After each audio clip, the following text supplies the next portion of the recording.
ending it off with the performance. I mean, the performance of this iPad is a lot more than you may think for this price tag. So it has that Apple A12 Bionic chip inside of it with 3 gigabytes of RAM. Now, if I was somebody, right, and I'm going to, buy an iPad 8th generation, I would pretty much kind of allude this thing to something like the Intel MacBook Air. I think with the Intel MacBook Air, that is the closest resemblance to a MacBook that I would kind of substitute for the iPad 3rd generation. I'm talking like the baseline MacBook Air, the Intel one. The M1 MacBooks, if it's between an M1 MacBook Air and an iPad 8th generation, M1 MacBook Air 100%. But the performance of this iPad is still really good no matter what you're going to do with it. If you're trying to do like video editing or photo editing, or you're trying to play heavy intensive games, this iPad is going to be perfectly fine. Of course, it's not going to be perfect. You don't get motion smoothness or motion whatever that is promotion on that you have on the iPad Pros, but you're still getting a solid piece of performance from this iPad. And I see, for some reason, more students picking up these type of standard iPads than anybody else.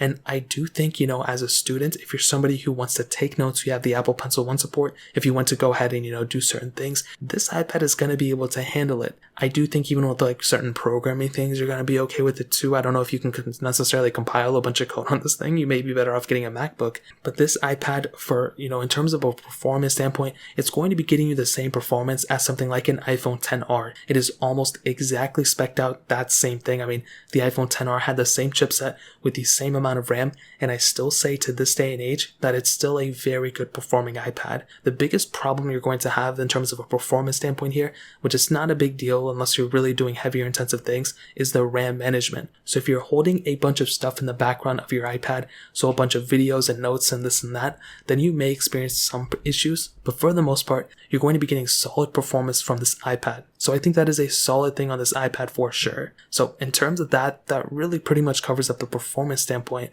It's a kind